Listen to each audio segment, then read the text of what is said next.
Citra Ganda Putra Setyawati tewas dalam pertempuran melawan Gandharwa. Karena ia tewas dalam peperangan tanpa memiliki anak, maka Wicitawirya, adiknya, dinobatkan menjadi raja menggantikannya. Tetapi karena waktu naik tahta dia belum dewasa, tampuk pemerintahan untuk sementara dipegang oleh kakaknya dari lain ibu, yaitu Resi Bisma, sampai dia dewasa. Ketika Wicitawirya telah cukup dewasa untuk menikah, Bisma mencarikan calon istri yang pantas bagi adiknya itu. Ia mendengar bahwa 3 putri Raja Kasi akan memilih calon suami menurut adat istiadat kaum bangsawan, yaitu dengan mengadakan sayembara. Bisma memutuskan mengikuti sayembara itu agar bisa memboyong putri-putri Raja Kasi untuk adiknya. Pada hari sayembara di alun-alun kerajaan Kasi berkumpul putra-putra mahkota dari kerajaan Kosala, Wangsa, Pundrakalingga, dan lain-lain. Mereka semua berminat mempersunting putri Raja Kasi. Sangat terkenal kecantikannya dan keanggunannya. Karena ada 3 putri yang diperebutkan, sayembara itu diselenggarakan secara besar-besaran. Meskipun datang dengan semangat tinggi, banyak juga putra mahkota yang merasa cemas, takut menanggung malu jika gagal memenangkan sayembara itu. Lebih-lebih ketika melihat Bisma hadir di antara mereka. Bisma terkenal sakti dan mahir menggunakan segala macam senjata perang kecuali itu. Karena kesetiaannya dan keteguhan hatinya, semua orang segan badannya. Semula para putra mahkota menyangka Bisma datang hanya untuk menyaksikan jalannya sayembara, karena pangeran itu telah bersumpah takkan pernah menikah. Tapi ketika mengetahui bahwa Bisma mengikuti sayembara, sangatlah kecut hati mereka.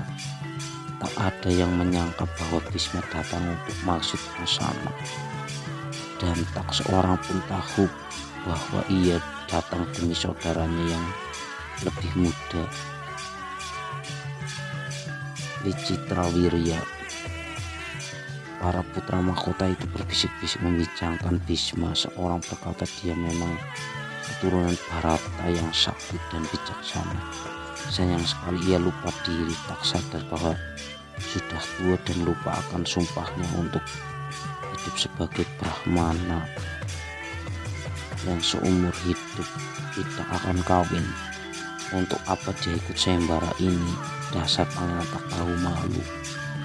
Putri-putri Kasi yang hendak memilih calon suami mereka sama sekali tak menghiraukan kehadiran Bisma. Mereka menganggapnya pemuda tua yang tidak menarik. Mereka berbisik-bisik mengolok-olok jagoan tua itu sambil membuang muka tak mau memandangnya. Bisma yang merasa diajak dan dipermainkan menjadi perang. Ditantangnya semua putra mahkota untuk berperang tanding dengannya. Putra mahkota untuk berperang tak ada yang berani menolak, meskipun sadar semua tak mampu mengalahkan kesatria tua itu. Tak ada yang mau dipermalukan di depan putri-putri jelita idaman mereka. Satu persatu mereka berperang tanding melawan Bisma. Semua kalah segera. Setelah mengalahkan semua putra mahkota, Bisma menyambar ketiga putri jelita itu dan melarikan mereka dengan keretanya yang termasyur. Begitu kencang laju kereta itu hingga seakan-akan mereka terbang meninggalkan gelanggang sayembara menuju Hastinapura. Belum lagi jauh dari arena sayembara kerajaan Kasi, mereka dihadang Raja Salwa dari kerajaan Saubala. Raja itu menantang Bisma untuk bertarung. Sebenarnya Raja Salwa sudah menjalin kasih dengan Amba, dan Amba yang jelita telah memilih Salwa sebagai calon suaminya. Setelah perkelahian sengit, Salwa takut menyerah. Bhisma mengangkat senjata hendak membunuh, tetapi dicegah oleh Amba.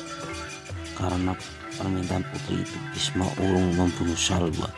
Setibanya di Hastinapura, Bhisma segera mempersiapkan pernikahan Wicitawirya. Ketika tamu mulai berdatangan, Amba berkata kepada Bhisma dengan nada mencemooh, wahai putra Dewi Gangga yang masuk, Tuhan pasti tahu yang terkandung dalam kitab suci yang kita hormati dan muliakan.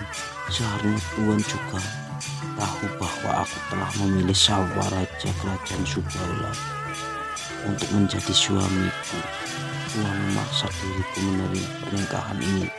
Bila Tuhan mengerti akan hal ini, bertindaklah sesuai dengan ajaran kitab suci. Sementara pernikahan Ambika dan Ambalika, adik Amba, dengan Wicitawirya berlangsung dengan baik dan penuh kesabaran